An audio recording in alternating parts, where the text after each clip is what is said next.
The microphone crackled once, sharp and metallic, and then fell silent. A few heads turned. Plastic cups of cheap white wine froze midair. One guy coughed into his elbow and muttered something about the AC being too loud, but I could barely hear him over the sound of my own pulse. The conference room lights buzzed overhead like insects trapped in a jar.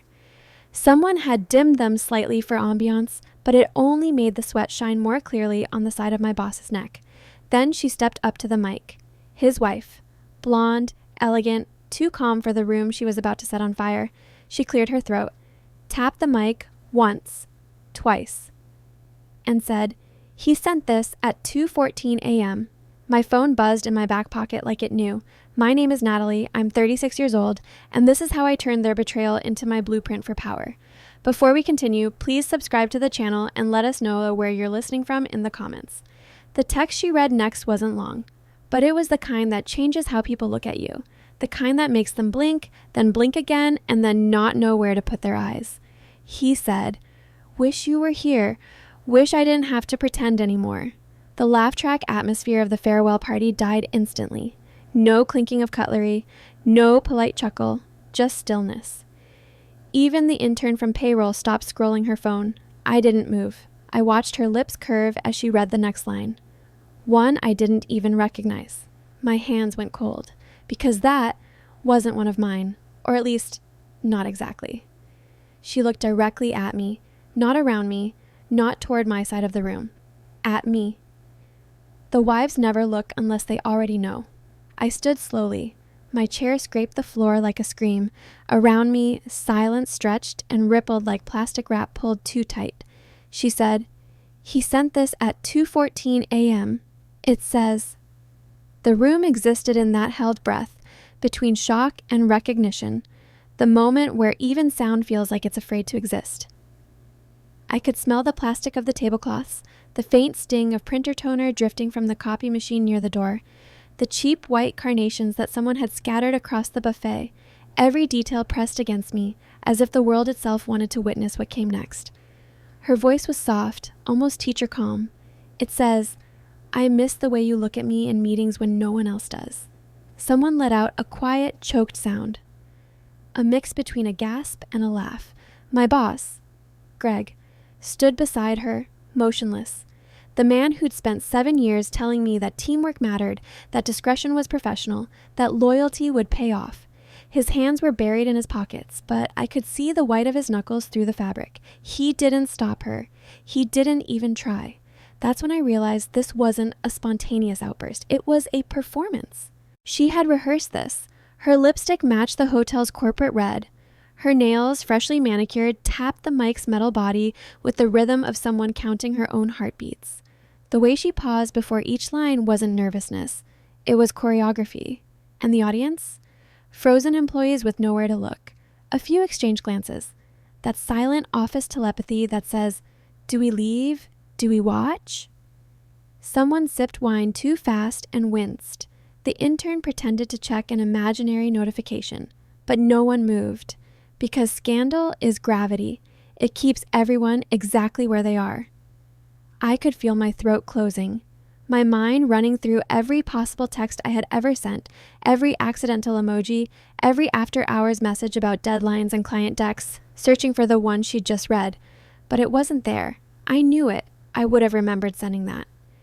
Which meant she had something else, something edited, or worse, something planted. Greg's wife, Melissa, though no one dared use her name now, wasn't looking at her husband anymore. Her gaze never left mine. "You know," she said softly, "I always wondered what kind of woman would think a man like this was worth losing everything for." The words weren't just for me. They were for the room, for the narrative she wanted. Greg shifted, his jaw tightening, eyes flicking to me for half a second. And in that half second, I saw it. Not guilt, but fear. That's when it clicked. He didn't think she'd ever find out. He thought whatever messages existed were buried deep in work threads, safe under company servers, hidden among client updates and calendar invites. He underestimated the rage of someone who already had the passcode to his iCloud. Melissa's voice trembled only once, a tiny fracture, then smoothed again. "You know what's funny?" She forced a smile. He said he respected you, that you were the most disciplined person he'd ever worked with. He said that right before he told me he was reorganizing your department. A sharp breath rippled through the team. I could almost hear the thought moving through them. She's the one being let go. She's the other one. But no one dared to say it. I wanted to scream, to defend myself. But the words wouldn't come. My body knew better than my pride. It froze to protect itself. Melissa turned to the screen behind her. The farewell slideshow had been running quietly in the background. Pictures of Greg shaking hands, team outings, charity events, but now she switched the HDMI input. The projector flickered, then displayed a screenshot. Blue bubbles, white bubbles, timestamps. 2:14 a.m. The same words she'd read aloud, except this time my initials were right above them. Except they weren't, because the font didn't match. The spacing was wrong. The message bubble alignment was off, too far from the edge. Someone had mocked up the screenshot. I felt it instantly. The subtle offness only someone who lives inside spreadsheets and timelines would notice. But to everyone else in that room, it looked real. And perception is power. Greg's boss, the regional VP, stood at the back of the room, expression unreadable. His assistant whispered something and slipped out quietly. I knew what that meant. Damage control in motion. I wasn't the only one being tested tonight. I remember gripping the back of my chair, grounding myself on its cheap metal edge. The carpet pattern, brown with little gold dots, blurred under my shoes. I wanted to melt into it, to disappear until the eyes stopped cutting into me. But shame doesn't let you disappear. It keeps you visible, framed, lit. Melissa let the image linger before switching back to the slideshow. Greg in golf photos, Greg at the holiday party, Greg holding the same wife, now burning him alive. Then she said, I thought you all deserved to know who he really was before you toasted him. Someone clapped, just once. Out of reflex, maybe. It died instantly. I caught a glimpse of myself in the dark window reflection, still, small, shoulders locked. My face looked like a mask I didn't remember putting on. That's how betrayal looks in real life. Not cinematic, not loud, just hollow. The first whisper broke near the door. Is that her? The word her traveled like static, and I knew this would follow me. Tomorrow, Monday, months later, in whispered break room jokes disguised as pity. I sat back down because standing any longer felt like feeding the scene. Greg finally spoke. His voice cracked. Melissa, that's enough. But she wasn't done. Oh no, Greg. I think they should hear everything. I think Natalie should hear what you said after that. He moved toward her, hand half raised. Not violent, just desperate. But she turned away, almost theatrically. You deleted the rest, didn't you? He didn't answer, so she smiled. That's fine. I printed it. She reached into her purse. The sound of paper, crisp, folded, cut through the silence. She unfolded it slowly, like peeling the wrapper off a grenade. I'll summarize, she said. He wrote that he couldn't wait to start over once this project ends. That's what he called me, by the way. This project. Someone gasped audibly. Greg's face went the color of stale coffee. I wanted to move, to say something, but my body had switched to observer mode, the survival kind. It's the same state you enter when you realize the car is already spinning on ice, and all you can do is hold the wheel straight. Every second stretched, every breath hurt. Melissa folded the paper again, tucked it neatly back into her purse, and looked at me one last time. You can have him, she said, soft enough that only the front table could hear. He's not much left to take. She left the mic on the podium and walked out. The sound of her heels faded down the hallway. No one spoke. Greg tried to follow, but the VP caught his arm. Not here, I heard him whisper. That's when the tears finally burned the back of my eyes. Not because I loved Greg, but because humiliation feels like acid. It burns even if you don't deserve it. Someone started collecting plates just to have something to do. The intern from payroll accidentally dropped a fork. The clatter made everyone flinch. I reached for my phone. My hands shook. The message was still there, the real one, from earlier that night. It wasn't romantic, it wasn't anything, just client deck finalized, uploading to shared drive. That was it. No, I miss you. No pretend. Nothing that could ruin a life, unless someone wanted it to. I opened the chat again, scrolling up, verifying timestamps. Screenshots flashed through my mind, lines of blue and white, all ordinary, all harmless. And I realized how easy it would be to change one line, one bubble, and destroy someone. That's when the cold steadied me. The panic thinned, because in that moment, I stopped being a victim. I started planning. Greg still stood frozen near the podium, surrounded by colleagues pretending to pack up, pretending not to look. I slipped out quietly, down the hall, the fluorescent lights flickering in sync with my heartbeat. Inside the women's restroom, I stared at my reflection again. Not the mask version this time, but the aftermath. Smudged mascara, lipstick bitten off. I looked older, sharper, and a thought crossed my mind like a whisper I didn't expect to hear. If she could fake evidence once, I could prove it wasn't mine. And if Greg thought he could burn my career to protect his, I could rebuild it out of his ashes. Outside, the laughter had returned faintly. A coping mechanism maybe, or the sound of people rewriting their own versions of what they'd just seen. But I knew better, because the moment Melissa read that message, everything shifted. The hierarchy, the politics, the stories people tell when they think they're safe. I rinsed my hands, watched the water swirl pink from my lipstick, and whispered, "Okay then." It wasn't defeat, it was the start of inventory. Who knew what? Who believed what? Who could be useful? I dried my hands and straightened my blazer. The mirror reflected a woman I barely recognized, one stripped down to nerve and calculation. And as I walked back through the hallway, heels steady on the tile, I felt something unexpected rising in my chest. Not shame anymore, not fear, but purpose. Because sometimes exposure isn't the end. It's the raw beginning. And I was done being their quiet casualty. "I can't stop thinking about you," she read, pausing to let the words burn into the air. I keep replaying that night in my head. "You said we'd figure it out, remember?" Murmurs broke through the room like cracks in ice. Someone whispered, "Oh my God," and someone else coughed, the nervous kind trying to fill space. I could hear the faint fizz of the soda machine in the corner, the mechanical sigh of the AC unit above, and the hum of the projector still looping Greg's farewell slideshow. Fishing trips, Christmas parties, volunteer days. A smiling man who didn't look anything like the one standing behind her now, frozen in place. I felt my knees shake, because I had said something close to that once, but not like that. Not at 2:14 a.m., not after what I'd discovered.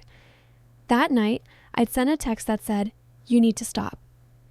And now, here she was, reading something else entirely. My stomach turned. The edges of my vision started to pulse, a rhythmic blur, like the room itself was breathing too fast. The fluorescent lights above seemed to hum louder, pressing heat against my scalp. I tried to focus on something steady, the plastic rim of my cup, the cold sweat against my wrist. But every sense betrayed me. The smell of catered food gone lukewarm, the faint metallic tang from the microphone, the dry paper rustle of her next page. It had been months since the night everything blurred between mentorship and manipulation, between his praise and his power. I could still feel that night like a ghost memory pressed under my skin. Back then, I was new, too eager, too trusting. I was still learning the choreography of office politics, where to sit, when to smile, when to speak without sounding ambitious. Greg had been the mentor everyone wanted, sharp, charismatic, the kind of man who made you believe he saw potential in you. He'd offered advice at first, then dinner to talk about leadership, then late-night project reviews in conference rooms that smelled like stale coffee and copier toner, the kind of meetings that blurred the boundary between professional and personal in slow, invisible inches. That night, it had rained so hard the parking lot flooded. I'd stayed late finishing a deck he insisted had to be perfect. When I finally shut down my laptop, he was there, leaning on the doorframe, smiling like he'd been waiting. He'd said, "Let me walk you out. You shouldn't be here this late." I'd said, "You're still here." And he'd smiled. Someone has to make sure the rising stars don't burn out. Then, as I reached for my umbrella, his hand brushed mine. Too long, too intentional. It wasn't a mistake. The next morning, there was a gift on my desk, a tablet, wrapped, a note that said, "For your brilliance." No signature. But I knew. At first, I told myself it wasn't what it looked like. that maybe kindness could be confusing when you'd worked under fluorescent lights too long. But then came the messages. Are you still awake? Couldn't stop thinking about your presentation. Then, weeks later, you get me in a way no one else does. Each one arrived later at night, typed faster, worded closer to something that made my stomach twist. I tried to set boundaries, carefully at first, polite reminders about professionalism, recentering conversations around projects, budgets, deliverables. But every time, he'd find a way to turn it into a compliment. You're so composed, he'd say. That's why you're different. When I stopped responding, the tone shifted. You know how rumors start in this place. He said it lightly, but it landed like a threat, and I learned something in that moment that no training ever covered. Silence is safer than being believed, so I stayed quiet. I documented screenshots, timestamps, a trail only I knew existed. Now his wife was standing under that same buzz of lights, reading his version of me, twisting my refusals into longing, my warnings into desire. I glanced toward the back of the room where Jay stood, half hidden in shadow, arms folded, face unreadable. His jaw was locked. Jay was one of those people who never spoke unless it mattered. He worked in IT, kept to himself. But when everything started unraveling months ago, he'd been the one I'd trusted enough to ask quietly how to recover deleted messages. I still remembered that night in the empty break room, the glow of the vending machine, his voice, low but steady. You sure you want to do this? He'd asked. I just need proof, I'd said. The real ones, before he edits them. He'd looked at me then, really looked, and said, if you're right, you'll need to back up everything, twice. He's got admin access. And he was right. Greg did. Now, watching Jay in the corner, I saw that same look, the one that said he already knew where this was going. Melissa raised her chin. Her voice didn't shake once. There's more, she said. The crowd tightened, chairs squeaked, someone set their cup down too hard. He wrote, it's not about the job anymore. I can't watch you leave. The words floated in the stale air, each syllable a nail in a narrative that wasn't mine. I caught movement from the HR director. Dark blazer, perfect posture. She wasn't shocked, she was calculating. Her expression said policy, not empathy. Risk, not reality. That's when I understood it. This wasn't about exposing Greg. It wasn't even about revenge. It was about control, about rewriting me into the problem. They were burning me down in public so that by Monday, my voice would sound like excuse, not truth. Except they'd misjudged one thing. I wasn't alone anymore. Jay met my eyes, the smallest nod, a fraction of a second, but it was enough. He had the folder, the exported message logs, the originals, timestamped, unedited, authenticated. Everything I'd backed up on his encrypted drive. I exhaled through my nose, slow and even. The panic didn't vanish, but it thinned. If she wanted to read my words into a microphone, then fine. She would read all of them before the night was over. Because the message sent before 2:14 a.m., the one she conveniently skipped, wasn't to me. It was to accounting. And it wasn't about love. It was about wire transfers. The thought hit like a spark catching dry wood. I remembered the document I'd seen weeks ago, an internal memo Greg had forwarded by accident, marked urgent.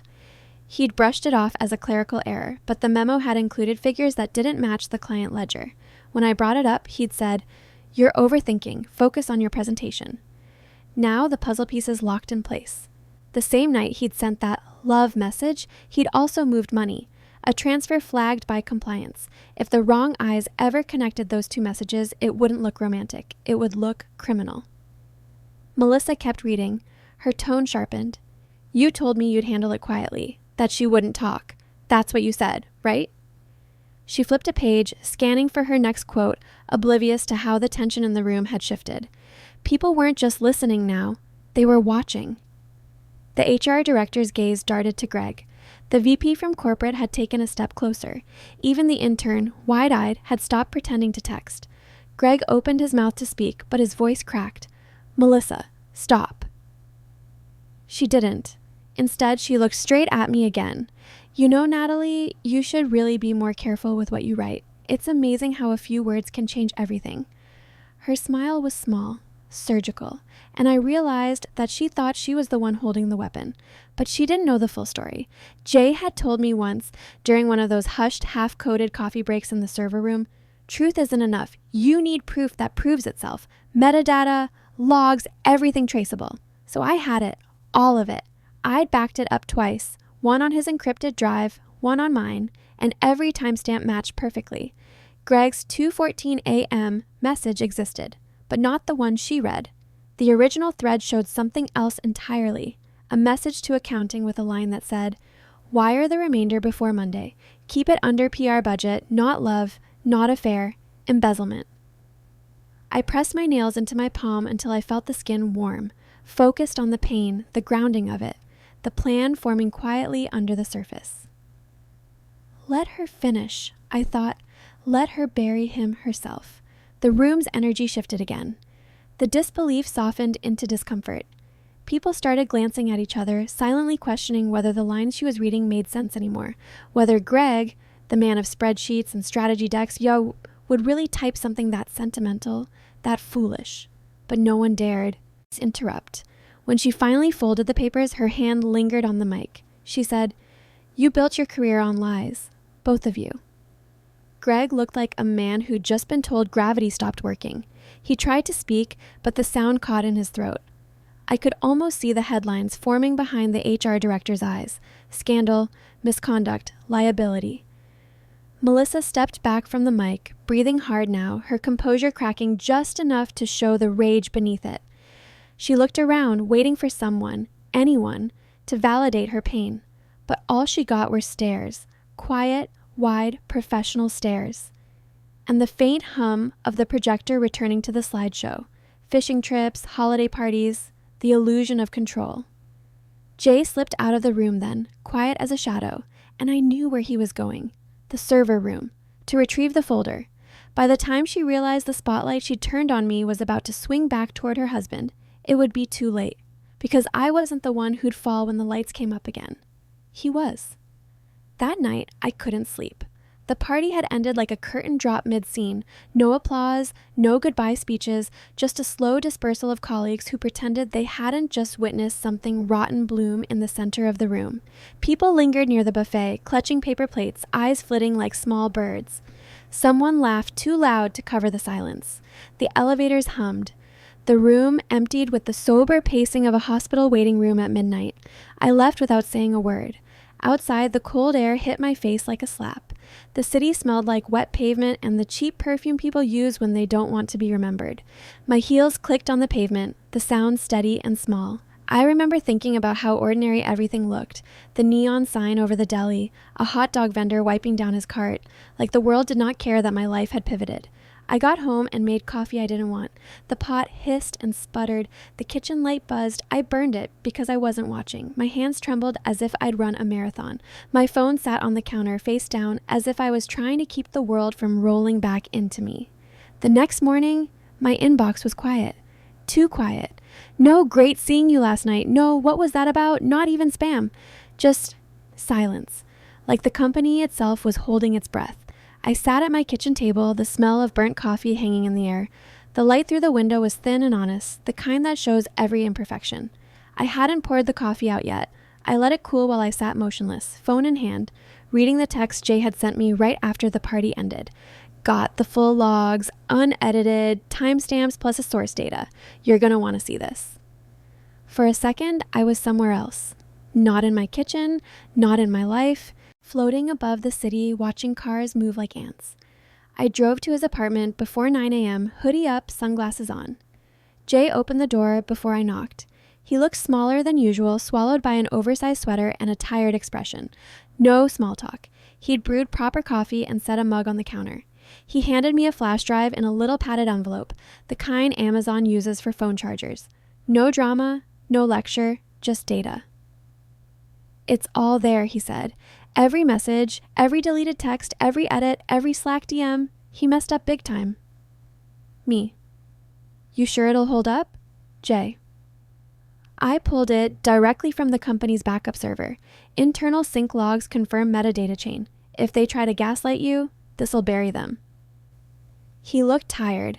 Not scared, but serious in a way that made me feel both seen and dangerous.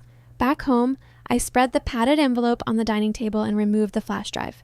File names unfurled. Client threads 2025-03, Slack archive Greg, badge swipes Q1. I started reading.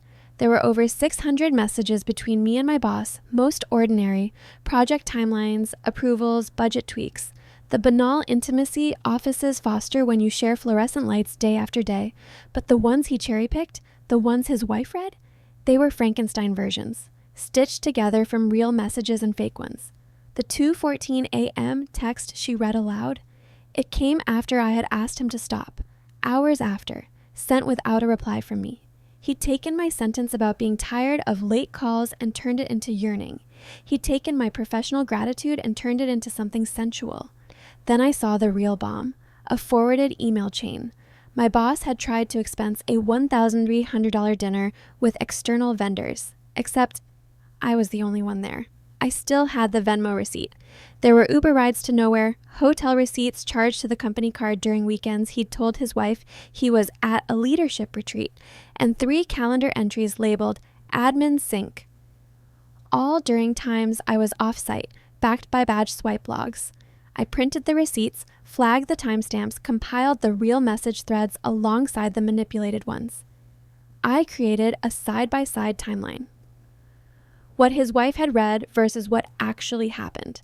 Then I found the last thread, the one that froze my spine. He'd messaged Jay 6 weeks earlier, asking for help archiving old conversations before his retirement. Said it was for cleanup. Jay had declined. That's when he must have gone in himself, using his privileges as an admin to alter logs before handing cherry-picked screenshots to his wife. But digital trails are rarely clean. Jay had quietly turned on version tracking, which meant every change left a shadow. I scrolled through the files and watched the ghost trail unspool.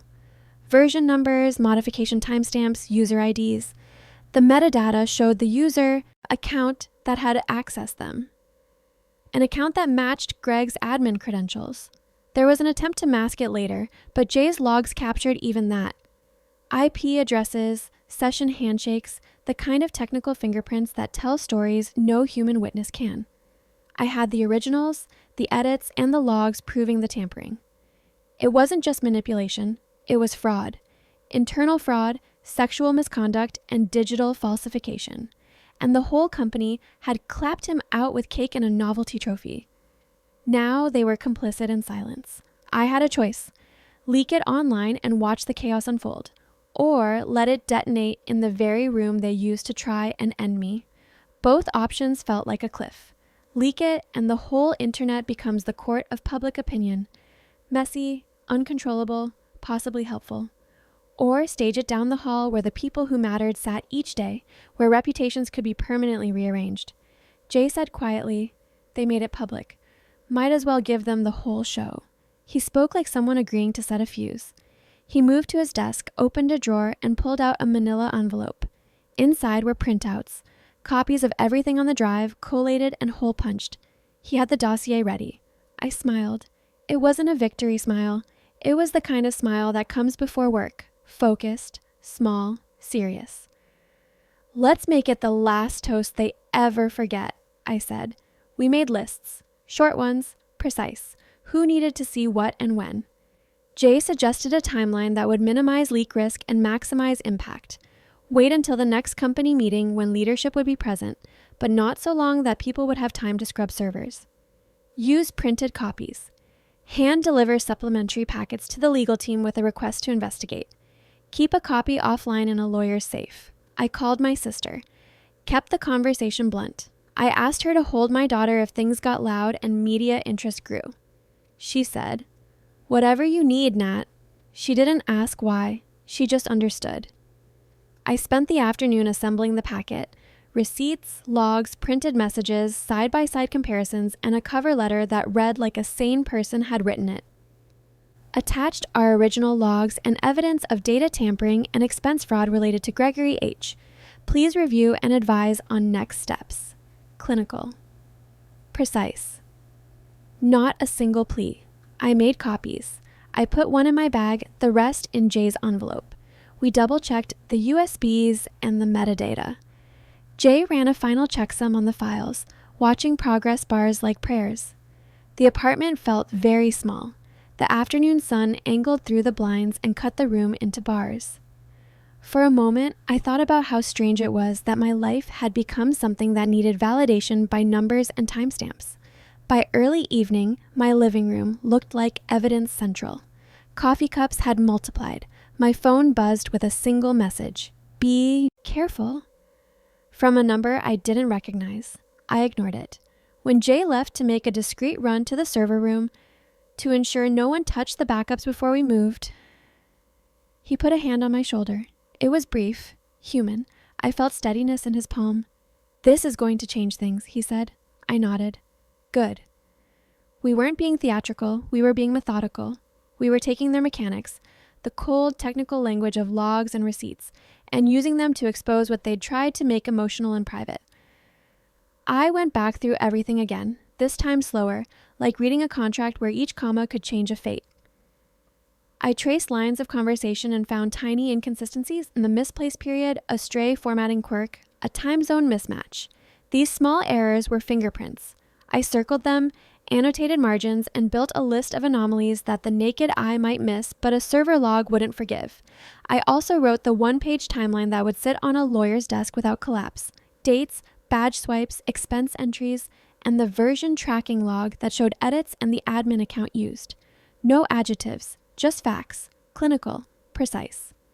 There was a small, ridiculous comfort in the work. Pinning things down, turning noise into a ledger, put me in a place my training recognized: gather, verify, present.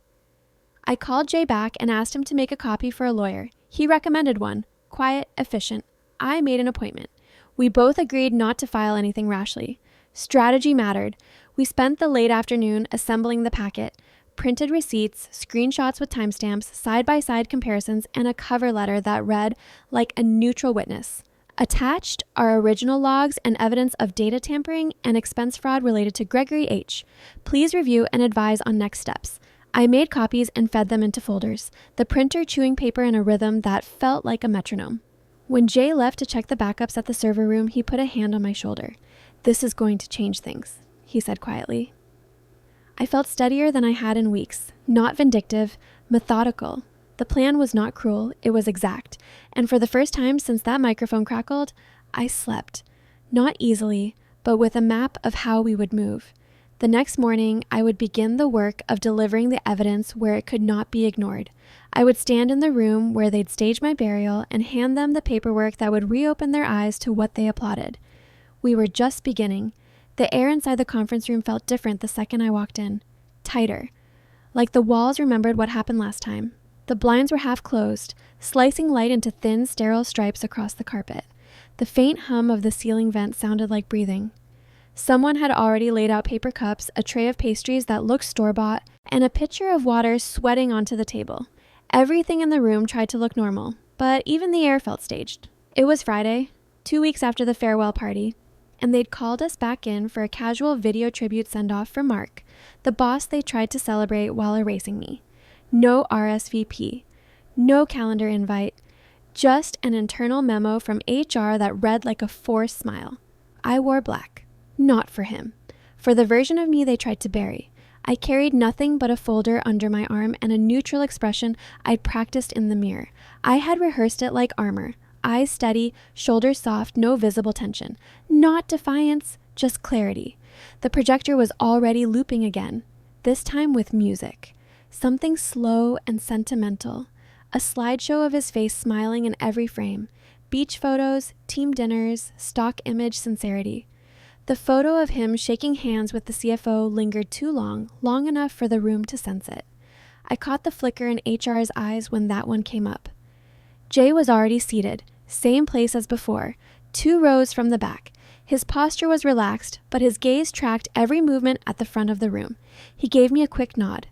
The thumb drive was with him, a backup of everything, in case things got loud or messy. But I wasn't aiming for noise. I wanted silence. Irrefutable, breath-stopping, HR shuffling silence. At the front of the room, his wife stood again. Same posture, same outfit, even, like a uniform for vindication. Only this time, her hands trembled slightly when she adjusted the microphone. Maybe she knew. Or maybe she just hadn't had time to rehearse her role in the new story. The new director, temporary, awkward, all politeness and corporate caution. Introduced her gently, like she was made of glass. Melissa wanted to share a few final words, he said, smiling the kind of smile that doesn't reach the eyes. She stepped up to the mic again, smiled through tight lips, and said, "Before we close today, I just wanted to share one final message from my husband. Something personal." The words rippled across the room, soft but charged. You could hear the discomfort in the way chairs creaked, how someone's pen clicked twice and then stopped. She held up a new sheet of paper. More texts. My stomach didn't flip this time. My pulse didn't spike. I knew what was coming. More script, more performance, another attempt to frame his guilt as intimacy. Until I heard it. "Thanks for making this the best year of my life, even when things got complicated, even when people misunderstood us." A slow ache of sound spread through the crowd. The sound of people exchanging glances without moving their heads. Paper rustled. Someone shifted a cup. Someone else muttered, "Oh, God," under their breath. Jay pulled out his phone and tapped once. Behind her, the projector flickered, paused mid-slide, and then switched screens entirely. A new image appeared. A message thread, full screen, same date, same time. Only this one showed something very different. "Please stop. This is inappropriate. I don't want this conversation to continue." My words. My actual reply. The air left the room like someone had opened a vacuum seal. There was a ripple.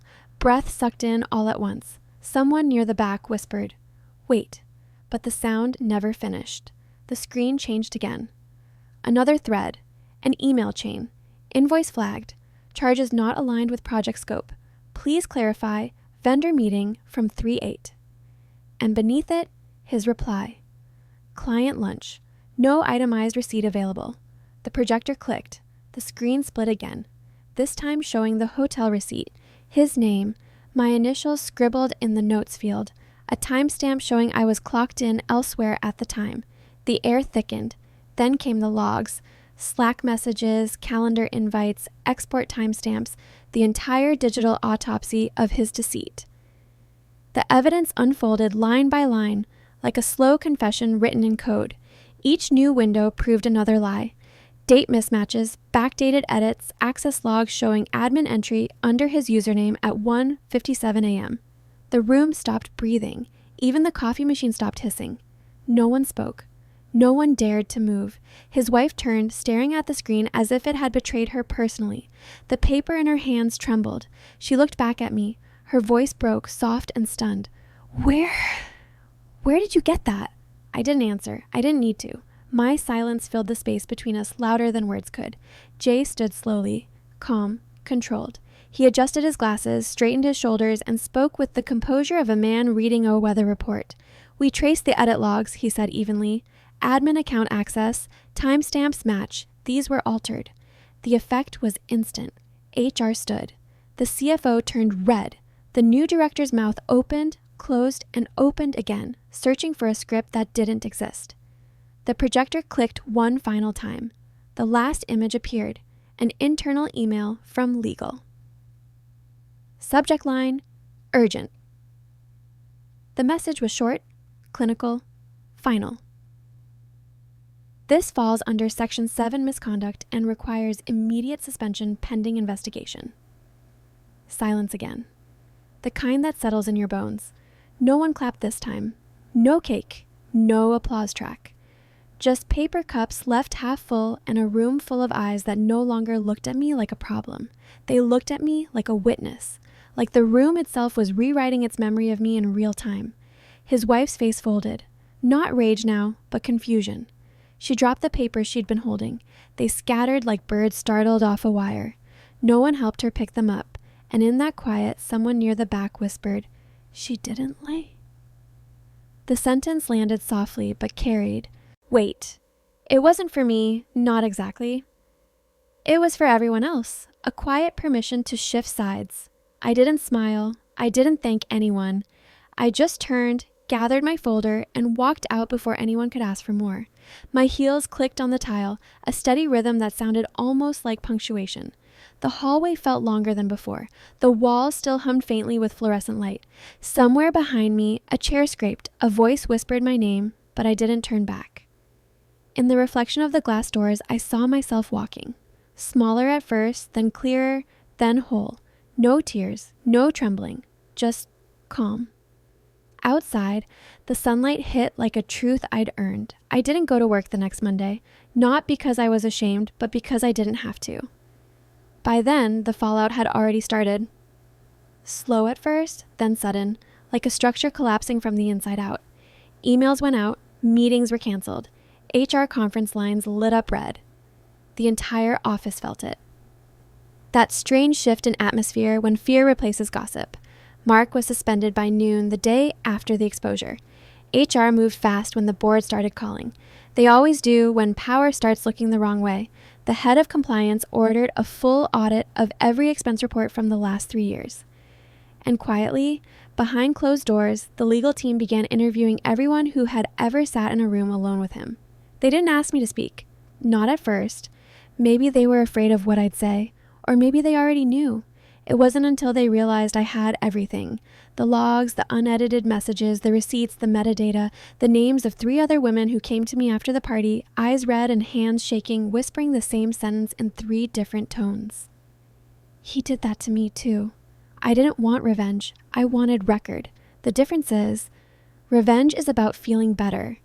Record is about making sure it doesn't happen again. Jay and I packaged everything into a secure archive, encrypted, backed up twice. We labeled it audit material and sent it to legal. Copied HR, attached a single note for immediate internal review. Then I waited. Waiting feels like a bruise. Tender, always reminding you that something happened even when no one's looking. The silence after exposure is strange. People don't know what to say. Some avoid you completely. Ducking into elevators, pretending to text. Some overcompensate. Forced smiles, careful compliments. You look great. Like they can erase what they saw by being cheerful. Most pretend. Pretend they never laughed behind your back. Pretend they never forwarded the screenshots. Pretend they never whispered your name in hallways that smelled like toner and burnt coffee. But I noticed everything. One woman from sales started leaving a coffee on my desk every morning. No words, no note, just the cup with my name spelled right for once. The new intern, the one who used to avoid eye contact, asked me where I got my shoes. She said it softly, but it wasn't about the shoes. It was about permission, about breaking the silence with something safe. Small things. Quiet apologies. One afternoon, I found my nameplate back on my desk, the one they'd taken off after the transfer discussions. Someone had taped it back, crooked, slightly bent at the corner, but still there. I ran my thumb across it, tracing the letters. The glue residue caught the light. And the conference room, the same one where it all began, it stayed locked for 3 weeks. Rumor said they were remodeling it. New carpets, new lighting, new locks. But I knew better. They were scrubbing the memory off the walls. The next memo that came out was a brand new zero-tolerance workplace conduct policy. Formal tone, legal precision, signed by the acting CEO. I read it twice. Halfway through, I stopped, because I recognized one of the clauses. The phrasing was almost word for word from the complaint I'd filed a year ago, the one HR never acknowledged, the one that had disappeared after Greg reviewed it. Now it sat there printed in bold, policy, principle. They used to call me ambitious, like it was a threat, like ambition was a flaw that needed managing. Now they called me resilient, as if that was what I wanted to be.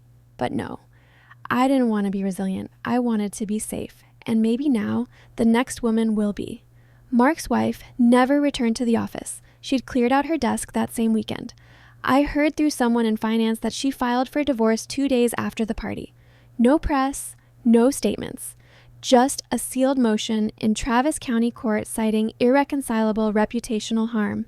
The irony wasn't lost on me. She'd picked up the mic to humiliate me, and in doing so, she read aloud her own exit line. The footage from that day made its way into HR's training archive, an example of workplace boundaries and data integrity protocols. They edited out my face, but I didn't care. The truth didn't need a close-up. As for me, I stayed 3 more months, long enough to train my replacement, long enough to finish the fiscal year, long enough to leave on my own terms. People started inviting me to meetings again, but the tone had changed. They listened when I spoke. They took notes. They hesitated before interrupting. Power doesn't always shift with promotions. Sometimes it shifts with clarity. When HR offered me a severance package as a gesture of appreciation, I read the fine print twice. It wasn't appreciation. It was hush money. A polite muzzle disguised as gratitude. I declined. I didn't want their money. I wanted my silence back. The right kind this time. The kind I chose. 1 week after my exit, my inbox was empty. No follow-ups, no reminders. Just quiet. I thought it would feel hollow. Instead, it felt clean. Then, a message blinked into my LinkedIn inbox. Jay, you free? Coffee's on me this time. I stared at the words for a long moment before typing back, only if it's not expensed. He replied with a laughing emoji. We met that afternoon at a little cafe off South Congress, the kind with uneven tables, hand-painted mugs, and a chalkboard menu that never quite erased properly. The air smelled like cinnamon and roasted beans. The fans overhead turned lazily, scattering sunlight across chipped tile. Jay was already there, 2 coffees waiting, sleeves rolled up. His eyes were lighter than I remembered. We didn't talk about the office. We didn't need to. The silence between us wasn't heavy anymore. It was something else. Understanding. After a while, he reached into his jacket and slid a small USB drive across the table. Matte black, unlabeled. This is yours, he said. The archive. Everything, in case they ever try to rewrite it.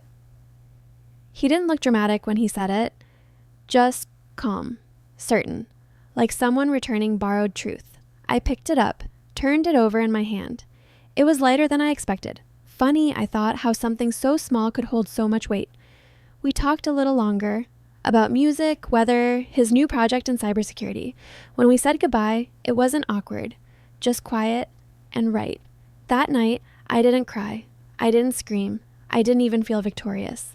I just stood on my back porch, barefoot, the Austin air warm and thick against my skin.